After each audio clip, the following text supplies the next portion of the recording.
12 मार्च 2006 दिन Sunday, stadium Johannesburg, south Africa. इस दिन को ना तो ऑस्ट्रेलिया की क्रिकेट टीम भूल पाएगी और ना ही साउथ अफ्रीका की।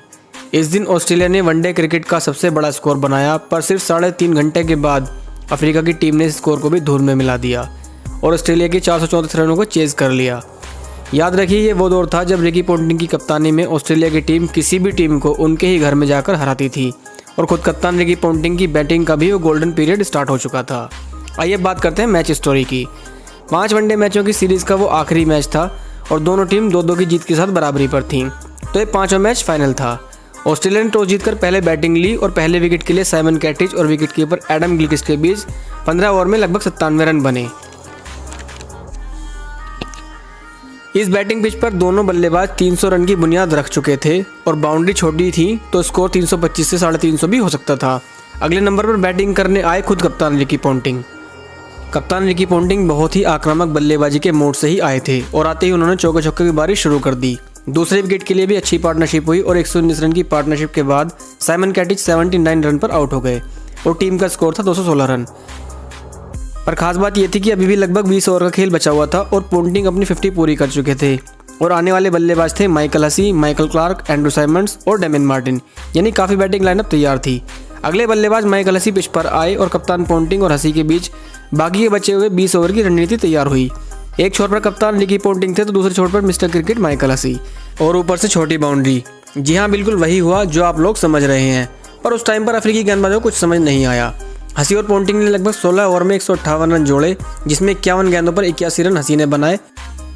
उन्होंने 9 चौके और 3 छक्के जड़े। टीम का स्कोर 374 रन था और 23 गेंद बची थीं।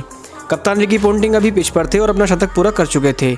अगले बल्लेबाज साइमंड्स आए और उन्होंने 13 गेंदों पर 27 रन की छोटी सी पर बहुत ही काम की इनिंग खेलकर 400 रन के ऐतिहासिक रिकॉर्ड को भी ऑस्ट्रेलिया की झोली में डाल दिया और फाइनल स्कोर बना 434 रन। आइए देखते हैं पहली पारी का score card. Wicket keeper Adam Gilchrist ने 44 गेंदों पर 55 रन की शानदार पारी खेली। उनके साथ ओपनिंग करने आए साइमन कैटिच ने भी 79 रन की बेहतरीन पारी खेली, जिसमें उन्होंने 9 चौके और 1 छक्का जड़ा। लेकिन असली कमाल किया कप्तान रिकी पोंटिंग ने।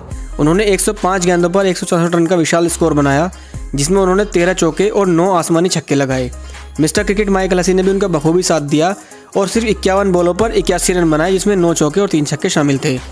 कप्तान रिकी पोंटिंग ने 105 गेंदों पर 164 रन बनाए, जिसमें शतक सिर्फ 71 गेंदों पर बना था और एक बार फिर से 2003 के क्रिकेट वर्ल्ड कप फाइनल की याद ताज़ा हो गई, जिसे शायद ही कोई इंडियन समर्थक याद करना चाहेगा। जब इतना विशाल स्कोर बना हो तो बॉलरों के आंकड़े ऐसे लगते हैं जैसे किसी अच्छे स्टूडेंट का रिपोर्ट कार्ड हो, पर यहाँ वो चीज़ उल्टी ही होती है। तो आइए देखते हैं गेंदबाजों का हाल। मखाया एंटनी ने अपने 9 ओवर में 80 रन दिए, उन्हें सिर्फ 1 विकेट मिला। एंड्रयू हॉल का भी वही हाल रहा, उन्होंने 10 ओवर में 80 रन देकर 1 विकेट हासिल किया। वंडर वाथ ने 10 ओवर में 76 रन दिए, उन्हें कोई विकेट नहीं मिला।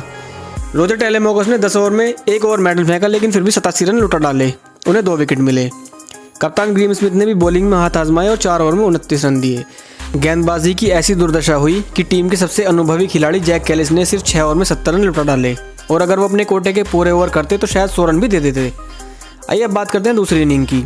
जब इनिंग ब्रेक हुआ तो पूरी टीम कोच मिकी आर्थर के पास गई और उनसे पूछा कि इस टारगेट को चेज करने का कोई प्लान बताइए। टीम की गेंदबाजी और इतने विशालकाय स्कोर की वजह से आर्थर पहले ही गुस्से में थे। इस बात पर वो और किलस गए। उन्होंने चिल्लाकर कहा कि पूछ तो ऐसे रहे हो जैसे मैं रोज 434 रन चेज करता हूँ। इतना कहते ही सब चुप हो गए और बात सही भी थी। इतना बड़ा स्कोर और ऊपर से टीम भी ऑस्ट्रेलिया की। जब टीम के खिलाड़ी उदास हुए तो कैलिस ने मजाक में एक बात कही कि ये 450 रन की पिच है, ऑस्ट्रेलिया ने 15 रन कम बनाए और हमने अच्छी बॉलिंग की है। कैलिस की ये बात सिर्फ मजाक में थी, पर पीछे दीवार के सहारे खड़ा एक आदमी नींद में ऊँघ रहा था और उसके कानों में सिर्फ ये बात पहुंची थी कि ये बैटिंग पिच और छोटी बाउंड्री है तो हम आसानी से जीत सकते हैं। उस खिलाड़ी का नाम था हर्शल गिब्स।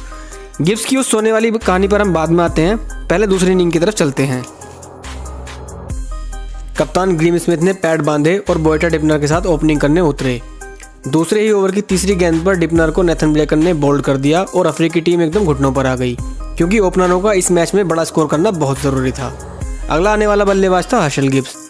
गिब्स के दिमाग में बस वही बात गूंज रही थी कि पिच आसान है और उन्होंने कम रन बनाए हैं, हम आसानी से जीत जाएंगे। पिच पर आने के बाद कप्तान स्मिथ ने गिब्स से सिर्फ इतना कहा कि हमारे पास अब खोने के लिए कुछ नहीं है, तुम जैसे चाहो वैसे खेलो। अब शुरू हुआ असली खेल। कप्तान स्मिथ ने खुद मिसाल बनते हुए 55 गेंदों पर 90 रन की बेमिसाल पारी खेली और 13 चौके और 2 छक्के जड़े। स्कोर था 22 ओवर में 190 रन और स्मिथ आउट हो गए। उस टाइम पर किसी को नहीं लगा था कि जीतने की कोशिश हो रही है। हाँ, दर्शकों को पूरा मनोरंजन हो रहा था। यहाँ पर कप्तान ग्लेन स्मिथ ने सोचा कि जीतने की कोशिश करने की बहुत ही अच्छी बैटिंग कर रहा था।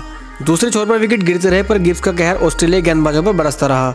गिब्स ने 111 गेंदों पर 175 रन की आतिशी पारी खेली, जिसमें 21 चौके और 7 छक्के उड़ाए। 32वें ओवर में गिब्स आउट हुए पर जीत अभी भी बहुत दूर थी।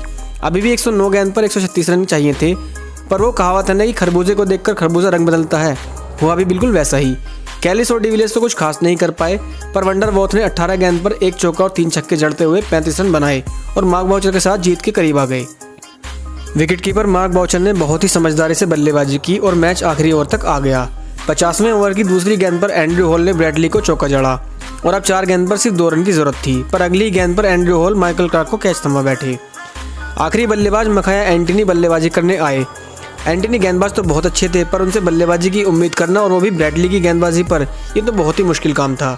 अपने 10 ओवर में 80 रन लुटाने वाले मखाया एंटनी ने अपना सब कुछ दांव पर लगाकर चौथी ही गेंद पर सिंगल लेकर स्ट्राइक बाउचर को दी और बाउचर ने अगली गेंद पर चौका लगाकर इतिहास बना डाला। एंटनी भी उस 1 रन लेने की वजह से हीरो बन गए और ऑस्ट्रेलिया की टीम का घमंड चकनाचूर हो गया। रिकी पोंटिंग और हर्षल गिब्स को combined man of the match का अवार्ड मिला और सीरीज अफ्रीका ने जीती। यहाँ पर आंकड़े देखने वाले बॉलरों के भी बनते हैं। ब्रैडली ने 7.5 ओवर्स में 68 रन देकर 1 विकेट लिया। ब्रेकर ने यहाँ पर बहुत ही ज़्यादा इंप्रेस किया और 10 ओवर में 67 रन देकर 5 विकेट झटके। ऑस्ट्रेलिया के मिक लुइस ने 10 ओवर में 113 रन दिए। आइए जानते हैं मैच के कुछ और फैक्ट्स। मैच में सिर्फ एक और मैडन था जो अफ्रीकी गेंदबाज रोजर टेलेमोकस ने डाला, पर फिर भी उन्होंने 10 ओवर में 87 रन दिए। पूरे मैच में सिर्फ नेथन ब्रेकन ने ही प्रभावित किया और 5 विकेट लिए, पर नेथन ब्रेकन अपने टाइम के सबसे अधिक वेरिएशन करने वाले गेंदबाज थे। उस मैच में भी उनके अलावा किसी गेंदबाज को 3 विकेट नहीं मिले। ऑस्ट्रेलिया के ही बॉलर मिक लुइस ने भी शतक बनाया पर रन देने का। उन्होंने अपने 10 ओवर में 113 रन दिए, जो आज भी एक वर्ल्ड रिकॉर्ड है। पूरे मैच में 872 रन बने, जिनमें से 500 रन तो सिर्फ चौके छक्कों से आए। मैच में 87 चौके और 26 छक्के लगे। जिसने भी वो मैच देखा उसे देखकर यही लगा कि बैटिंग नहीं तलवारबाजी हुई है और गेंदबाजों का कत्लेआम किया गया हो। सबसे खास बात और यह भी है कि उस मैच में दोनों ही टीम के सबसे अनुभवी गेंदबाज नहीं खेले। ग्लेन मैकग्रा और शॉन पोलक दोनों ही चोटिल थे। अब आते हैं हर्षल गिब्स की स्टोरी पर। दरअसल मैच से एक रात पहले की बात है। ऑस्ट्रेलियाई क्रिकेटर माइकल हसी डिनर के लिए निकले तो उन्होंने देखा कि गिब्स शराब पी रहे थे। हसी जब डिनर करके वापस आए तो उन्होंने देखा कि गिब्स अभी भी शराब ही पी रहे हैं। थोड़ी देर बाद ऑस्ट्रेलिया टीम की टीम मीटिंग स्टार्ट हुई और जब मीटिंग खत्म करने के बाद में हसी वापस आए तो देखा कि गिब्स अभी भी बालकनी में बैठे शराब पी रहे थे, जिसकी वजह से गिब्स को हैंगओवर रहा और वो जब ड्रेसिंग रूम में खड़े खड़े सोते रहे। जब कैलिस ने ये बोला था कि ये बैटिंग पिच है तो वही बात उनके दिमाग में फिट हो गई और उसके बाद जो हुआ वो तो इतिहास है।